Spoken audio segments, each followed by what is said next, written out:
Today we want to jump in on a topic, and the language I use a lot of the time is just stop taking things personally. Another thing that we talked about is just losing focus, and frankly, hopefully the focus, if you're in this living hope mindset where you're working with addicts or dysfunctional people, the focus should be on all of us working together and all of us getting better. And that's where our focus needs to be. And it's so easy to take offense, take things personally, get it turned back about me, and then I jump into all kinds of other language. We've talked about on the previous program, I over and over again, I talk about you tend to think and feel inside of where you are spiritually. So as soon as that offense happens, now my mind, my thoughts change, and I become angry, and I'm jumping into all these different things, and it really becomes a mess very, very quickly. So I think, you look like you have something to say. I'll let you go.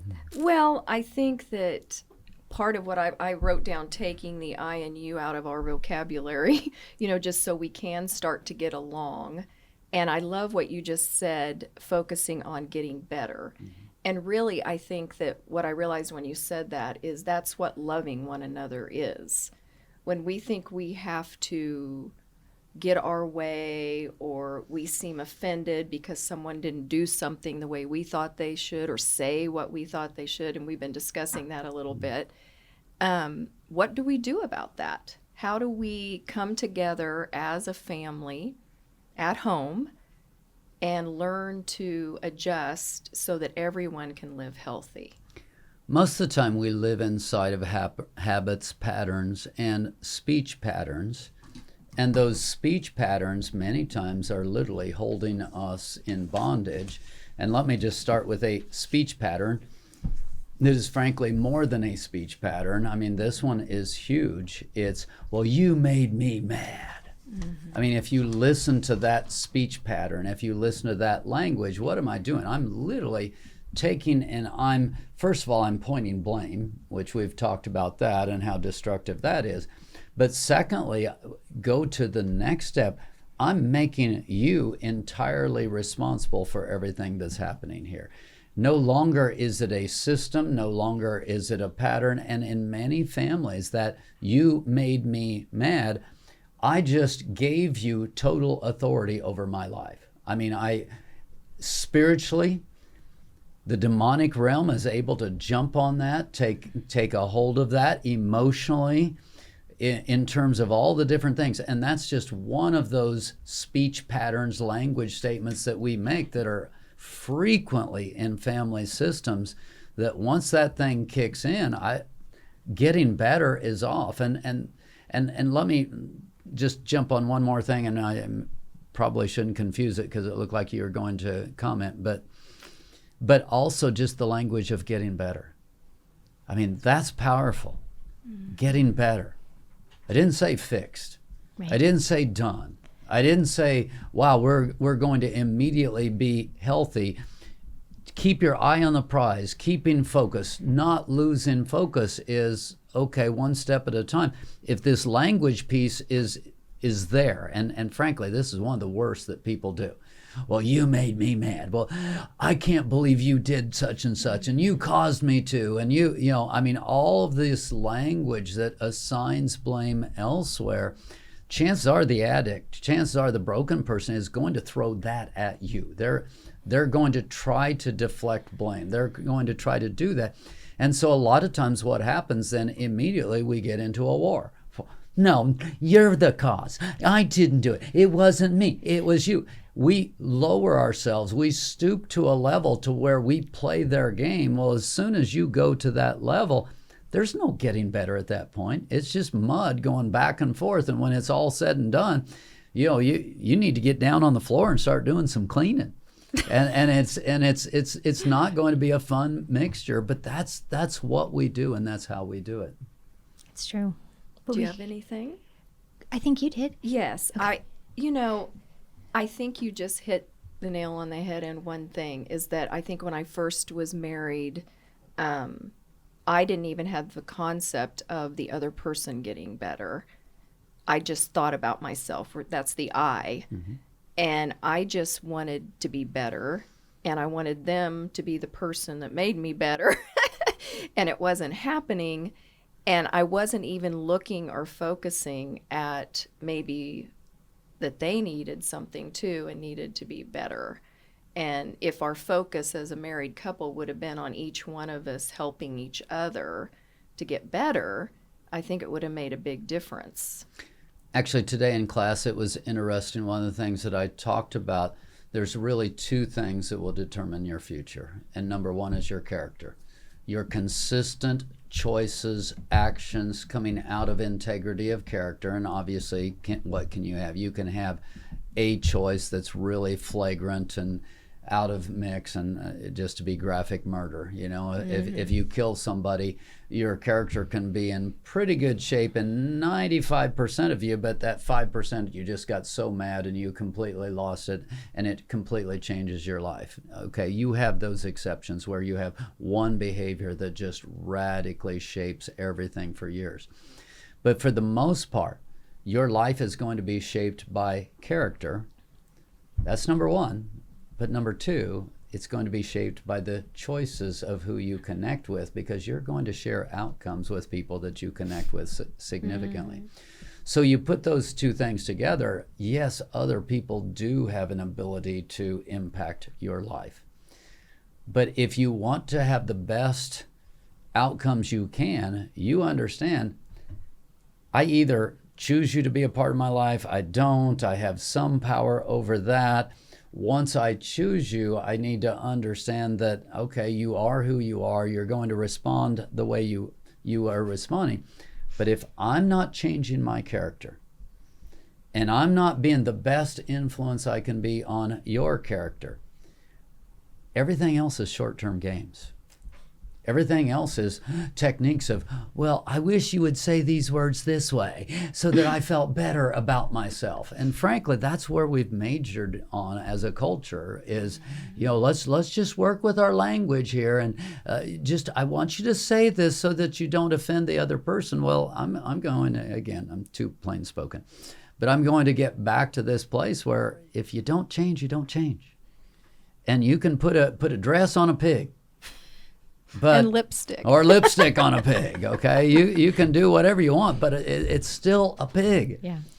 And at some point, if we're not seeing what we need to do and how we need to do it to get better, we're completely missing focus. We're completely missing the mark. And that's so easy to do. We get caught up in all the personal wounds, all of the other stuff. We need to wake up and get our eye on the prize. Yeah. Well, and I know one thing that I try to keep at the forefront of my brain is Satan wants division. He doesn't want us to have our companions or the people we fellowship to, be iron that sharpens iron type of thing. And so to keep that at the forefront, that I'm not fighting against flesh and blood, but the principalities of the earth, So, yeah, it feels like so-and-so is trying to attack me or whatnot. But is it where are they? And then for me, because I'm a helper, I'm like, can I nurture them or do I just need to take a step back? And that's hard when we get heated. Well, one good offense leads to another, and we tend to think and we tend to feel inside of where we are spiritually. So if I'm able to lob something at you and I offend you, now I've got you right where I want you. I've got power over you. I've got that going on. But now you're responding inside of that. So what are you likely to do? You're likely to lob one back. And now it's just going to escalate at that level. And so often we get back into that back and forth struggle where there's a war of words and those kind of things are going on. We're not responding in a way that's going to make a difference. And the way we make a difference, first of all, I statements, I start with that. Instead of you made me mad, you just simply acknowledge, hey, when you said such and such, I got really angry. And sometimes you're able to say, I got angry because, and you're able to put some information in play that might actually be helpful in the future. Sometimes it's not even helpful to go there. It's better for you just to recognize, okay, if we're going to get better here, and I make it about me and I make it about how I feel, It's simply going to blow everything up. So instead of me going, when you said such and such, you made me angry, which is better than a you statement. You made me mad. Okay, we're one step better. But let's even go one step better than that, where I'm able to see the other person, say, hey, you look like you're struggling. You look like you're angry. When you said such and such, what's going on in your head? Yeah. What's happening inside of you? So now I'm not doing I statements, which is more healthy than you statements. Now I'm actually beginning to engage with the other person in a way that pours life into them. When they feel cared about, we tend to think and feel and respond inside of where we are spiritually. So if we're able to make statements where that other person feels cared about, now I'm triggering something completely different than the you statements, than the even if I bring it back to me, when you said such and such, I feel.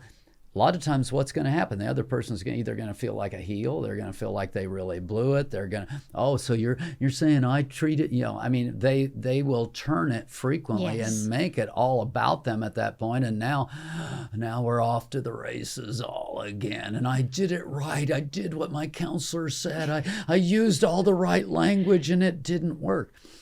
And the most powerful tools, frankly, at some point, the most powerful thing you can do with anyone is see them and hear them. And so when your language begins to move in that direction, now I'm bringing my focus back to the kinds of things that are going to help and make things better.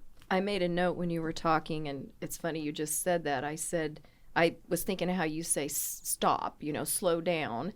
And so I was thinking it would be good to stop and really see and listen to the other person instead of responding immediately. And it does, I have felt that before, when someone comes back at me real quick, that they didn't even really hear what I was saying or listening to me. And I would feel very accused then, like accused from the comments that were coming back at me. Well, I didn't do that. And then almost feel like that it happened. You know what was said, but you just don't know what to do with it. So I like what you're saying about, I don't think it's healthy to ignore it. I mean, we have to do something about it. And so I like what you're saying, because I have actually changed my verbiage to, instead of blaming, to, when you said that, I felt like this. But what I'm hearing you say is focus on them, listen, see that they're struggling. Jesus frequently does not answer questions. He frequently does not respond to comments. And what I would say is he speaks to hearts. He hears hearts. He responds to hearts. The one that I think of right away, where they said, hey, Master, help me to divide the inheritance. And basically he immediately jumps and tells a story and goes right to the heart of greed. Mm-hmm. And he begins to speak to it. And I'm sure that's not what they expected and not what they wanted. He listens to hearts and he responds to hearts. And so when you have that, a lot of times when people are throwing stuff at you, it's hard to step back and go, okay, don't take this personally. Do not get mad. Do not get angry. Do not punch back the way they've punched at you. It's hard to step back and go, okay, there's some pain going on here. Right. What is the pain? Where is it coming from? Well, and that's what, I know I've been trying to slow down, and I think that's what we have to be gracious towards ourselves. I know that a lot of us were in survival, and so this whole being still and listening, and it's hard, and so, but to give ourselves that grace. And then, for myself, when I get offended, I have to look at it. Okay, God, what are you trying to show me through this instance? And I know some place where I get very jealous and bitter is when it looks like somebody has an easy road. I had children very young. I don't know what sleeping in is, just whatever, and I'm like, why do they get, how can they even give themselves that? That's just, it makes me nauseous. But then when I instead of just running with that, I had to stop and okay, but what is it that I'm missing or that I feel I'm missing or whatnot. And so being able to evaluate, I realized that it seems like they have an easy job and I didn't get easy, or I didn't get a vacation or what, and so then I can let God start nurturing. But even just that acknowledgement and like, God, what are we going to do with this, has been huge. What I'm hearing from you, and hopefully I'm not missing the mark, but you actually, I was actually talking about, okay, stop looking at yourself, seeing the other person. In order to get there for you, there's an intermediate step where I begin to realize, oh, I frequently feel put upon. I frequently feel cheated. I frequently feel these kinds of ways. So you would have to kind of almost micro process. And what I mean by that, boom, boom, boom, quickly process of, oh, I'm there again. I'm on my normal jogging track. I'm feeling taken advantage of. I'm feeling run over. I'm feeling like I have to do everything and everybody else gets easy street. And you've got all of this in there and you process that very quickly. We're like, okay, I know where I am. Yeah. I know how I'm responding. Stop. Yes. Breathe. Get to a better location. Yeah. Yeah. So it's not all about me, like even when I feel that somebody's whatever. So if you really are the noble one in the situation who is living hope, I'm living with this addict. I'm living with this inferior person. Okay. And again, I'm mocking it because as soon as we feel that way about ourselves, we're of no good to anybody. Right. And I am that person half the time, even when I feel like I'm being put upon or whatnot, like I'm the one that needs to be addressed. So as soon as we feel that, hopefully we like, whoa, danger, red alert. I am not bringing anything positive to that. And hopefully you have thought through this outside of the situation so you can what I called micro process, i.e. within just seconds, you're able to identify, oh, I'm back there again. God, forgive me. I'm making it all about me. Help me take a deep breath. Help me see the other person. Help me to begin to speak to the other person. If the other person is an addict, if the other person is broken, for you to expect them to be able to respond to you, it's just not reasonable. It's not helpful. It's not going to go anywhere. So if that really is the situation, I've got to be able to process that quickly. Now, again, can you do some I statements of that just let them know at a level of humanness? And this can be helpful. It can be helpful for you to give them a window into your soul, a window into your pain that, hey, when you said this, here's what I felt, here's what I experienced. That can be an important step. But even more important, I think, you've done that a few times, you've walked through that, is for you to be able to micro process on your own stuff real quickly to where you're like, bing, bing, bing, bing, bing. Okay, I'm making it all about me. God, here's how I hand it off to you. And I mean, just boom, boom, boom, this is there. And now I'm able to do what I said about Jesus, where I'm not responding to your words. I'm not responding to the hurts, the insults, the cuts, whatever it is that's come. But I step back and I say, and again, the best generic language I can give you is, man, I see you're hurting. I see you're angry. I mean, there's just an acknowledgement of the state of the other person. Just a simple, basic acknowledgement of where that other person is, what is generally happening. It's one of the most powerful things you can do, because now I'm not trying to jump to solutions. I'm not trying to be super counselor to understand. I'm just acknowledging what I see in front of me. And many times that's enough to turn it to where people feel seen, they feel heard, and we have a chance to move in a better direction again. Yeah, I think one of the things I like what you're saying is when I would get triggered or whatever you want to call, or offended or whatever, I would go back and say, okay, what is this really about? What's really going on inside of me? And once I've learned to do that, I've been able to do that with my husband.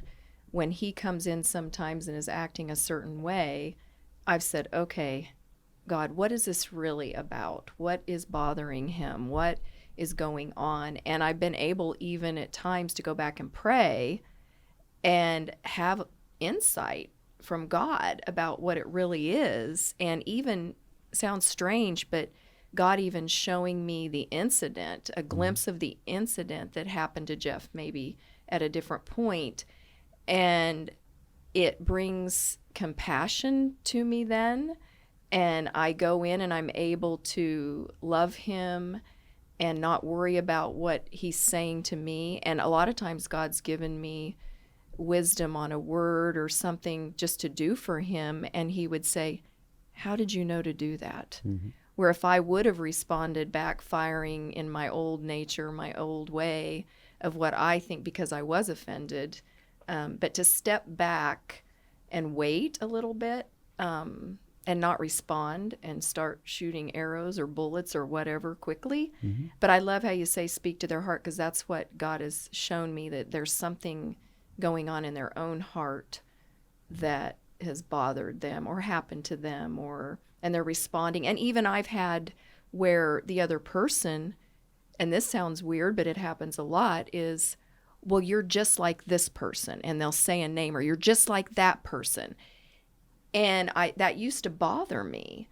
And then I learned, well, I'm not that person. And so whatever you're upset about right now is really about what that person did or said, has absolutely nothing to do with me. And I've been able to just let it go, because I realized, well, that wasn't me. That was not me. When I talked about microprocessing, what's really important about that, we really are pretty predictable creatures. Again, we don't see it, but what you just talked about was triggers. Well, you're just like. Well, the reason they're responding to you is because something about you, and it might be fairly minor, might even just be the words you chose, or it might even be a glance or whatever. Something about you triggered something within them. Well, you can only be hurt by what you care about, and what you care about is again more in that deeper character piece. So at some point, if you're getting offended, it's probably predictable when you go, oh, I'm in that pattern again. Well, because you hopefully get to know yourself, you can microprocess fairly quickly in terms of just boom, boom, boom. Oh, I'm there again. Stop, breathe, new incident, etc. So I can process that, and now I'm able to turn and look at the other person. And guess what? They're also very predictable according to spiritual terms, in terms of, the person who's insecure is going to continue to be insecure over and over again. And so it becomes quick to read that. Now, again, don't overjump to that. There could be something new in this situation that you need to see and you need to hear. That's why you ask questions. It's one of the most powerful things you can do. You ask questions and you begin to just say, hey, what's going on? Talk to me about what's happening. And you're trying to see them and hear them in a way that, all right, does this pretty much fit where we've been so that I understand? Because again, just like you can microprocess for yourself, after a while, if you learn the kinds of things that we teach, if my problem is pride, God's going to make you wait. He's going to resist you. And so now the solution is, okay, I need to embrace the waiting. I need to embrace this in a way where I learn to slow it down and I have a good attitude. And whether that's for me or whether that's for the other person, if I know that, now I'm able to slow all of this down, quit reacting out of the moment, taking things personally, begin to focus on the prize, begin to focus on what it would take for me to get better, focus on what it would take for you to get better. After a while, when you learn to do this, all of that can happen very quickly.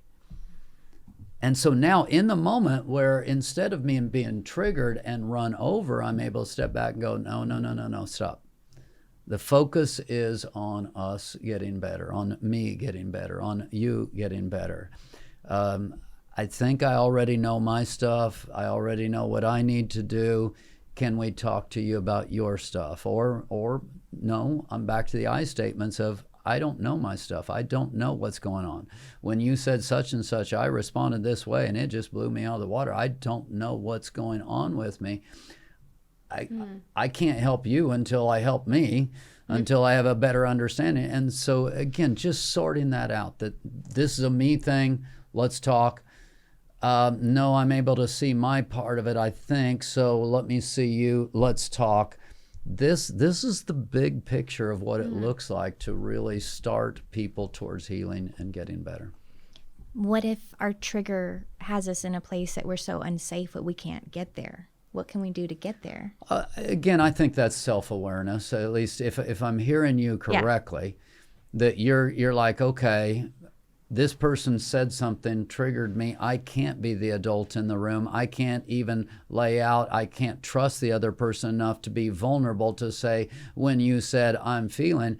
At that point, again, you've got to know yourself. You've got to know the process. And it's like, hey, I am flat going to blow up. I am going to lose it. I'm going to have a bad reaction. The best thing I can do is get some space. And so then I just freely admit, it's like, hey, I'm being triggered right now at a level where I can't trust me. I can't, again, you're back to what? You're back to I statements. I can't trust me. I can't trust my response. Now, here's the thing people don't do. Set a time.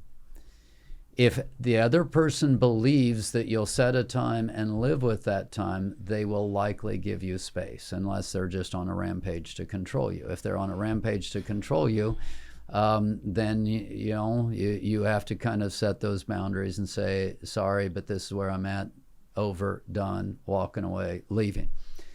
But if they're not on a rampage to control you, you should be able to set a time and say, you know what, I just need 15 minutes. Give me 15 minutes to breathe, to get my head clear, so that we can have a good discussion that's actually going to be helpful on both sides. And so again, all of these are just different contingencies where you see and you sort out what's going on to where you can respond well in that moment. When you know yourself, you know the other person, you're growing up in these things, you can develop a picture where you don't need to take it personally, lose focus. You can make good choices in the moment. Okay, I have a couple questions out of that. What do you do if you do set the time, or even the other person, because I've had this happen, says, I'll get back with you, or I need 15 minutes, or I'll talk to you tomorrow about that, but they never come back to talk to you? And then I have found myself thinking about it and then going, are they going to do what they said? Or are they going to come back and talk to me about it? And it just doesn't happen. So that's one question. Well, go ahead. Let's answer that. One at a time. In terms of if they don't get back with you, again, you have choices. Jesus didn't answer questions. He spoke to hearts. So your first thing, most of the time, if it's me, and especially if I'm quote unquote the adult in the room, if it's me, I'm going to get back with them at that point. I'm going to make a choice of, okay, would it be helpful for me to get back with them? Would it simply cause an explosion? Does the person trust me enough? I mean, there's some questions there to where by the time you're done with that, you're like, yeah, I think I'll just let this ride. But the majority of the time, if they've made that promise and there was an agreement, I'm going to follow it up and I'm going to take that initiative. And a lot of times people are like, oh, no, they said they'd get back with me. Well, put down your chip, put down your offense and just know that the best thing for you to do is to reconnect. Now, there are times when, again, it's volatile enough that if you pursue that, it won't work out well. And you learn that, and so the best thing is, no, I'm going to wait it out and I'm going to wait for that person. But I still, in today's world, at some point, you send a text. You do something low level, non-confrontational, that reminds them that you're still waiting, you're still expecting. That's probably the easiest way to address that. Well, I have found out one of the things that I have used when it doesn't happen is I wait a day, and then when it doesn't happen, I will just go to them and say, hey, yesterday you told me you were going to get back with me today. Is that still going to work for you? Or do you need a little more time? Just wanted to make sure you were going to talk to me about it. And so that is one way I've kind of responded. Excellent. Okay, so Go ahead and teach the class. Yeah, no. The other thing is, you were talking about this battling or whatever, fighting. What's the difference between confrontation? Because I've learned that some people just do not like confrontation. And if you even begin to try to talk to them about some of this stuff to get better, or they see it as you're confronting them on something instead of trying to help them get better. I guess that's my question. I have a general term that may not be clean enough, but I use it. I call it power people. There are power people who won't respect you if you don't challenge them. There are mercy people who won't respect you if you do challenge them. You have to know the difference between what you're dealing with. If you're dealing with a power person and you don't challenge them, you don't press it through, you don't get to a resolution, they will not respect you. And in terms of getting better, it simply isn't going to work. So that person, if I come back to them the next day, I press, at some point there's a level of respect developed, and out of that respect there can be trust, and you can work it out. The other person, I'm kind of at a loss for words for a moment, but it's almost like needs to be handled much more with kid gloves. The issue is not the issue. The issue is, can't we be nice? Can't we get along? The issue is their core values, and at their deepest core, they're saying that the issue isn't worth any tension here. What is really important is for us to get along. And so if you're coming back trying to resolve this, you're creating tension, and so you just became the enemy. So with a person like that, obviously, whether it's the power person or the non-confrontational, more mercy person, your greatest strength becomes your greatest weakness. So with the mercy person, you can't just let them off the hook because that's how they feel. But here's what I will tell you. Their capacity to do conflict is much lower. So I joke about this with my wife. I get one serious conversation per month. If I go beyond that, I've just become an abuser.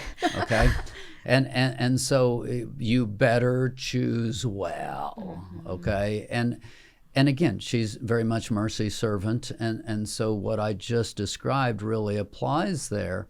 You don't let that person off the hook, but you know, in terms of capacity and relationship, you know, whoa, If I'm going to get back, I'm going to be very gentle. I'm going to slow it down. It has to be a completely different response than if I'm dealing with the more power person. So there's not a clean answer to your question, but you've got to see hearts. When you learn to see hearts, you become much wiser in terms of how you respond. I can remember one time saying to Jeff, I had made the decision that I just was only going to talk to him, kind of what you said, about what was really, really important to me. That the rest of the stuff, just fluff. And so I remember finally something really, really was important to me, and I wanted to talk to him about it. And so I asked if we could talk, and he said, well, I'll try to find time. And I said, no, I want you to know something about me. I'm not telling you everything that bothers me because it's not that important to me. But when I ask you to talk to me, it is very, very important to me. And he respected that. I think that's that respect part. And I said, I need to discuss this with you. And then he sat right down and discussed it with me. So I can see what you're saying as far as, sometimes I think I was just bantering about everything. And I realized that it's hard for people to realize what really is truly important to you and what's just this stuff that just, and if you're going on and on like that day in and day out, that can be very wearing and weary on a person. I still go back to a lot of what I said that is so important is seeing the other person. Until you really see the other person, not much good can happen. Well, and I think what helped me a lot was learning about the gifts that we have. Like if I misspoke and someone corrects me, I'm like, can't you just be hopeful? Like, why are you? It just would drive me crazy. And then I learned that if they have like prophet or teacher, like that's the way God created their core. They can't help, but that correction's so important to them. And so then I was able to be more gracious towards people. But I mean, all those tools. So I think we should have a whole series on that too. Maybe we aren't taking a break. No. But just so that we can see that other person and see who their character character is and things of that. I mean, it just makes a world of difference. It does indeed. Well, as always, we have a good time. We laugh a lot. We enjoy, and thank you for joining us. Again, we will be taking a break. We'll have 2 programs next week, but we'll be taking a break after that. Trying to reorganize. If you have some topics, send in topics, because we might do an entire series about the gifts or who knows what. We need your feedback, and we want to focus what we're teaching, what we're talking about in areas that make a difference to you. Thank you for joining us. Thank you for giving us feedback, and we'll see you next week on HeartChangeU live stream.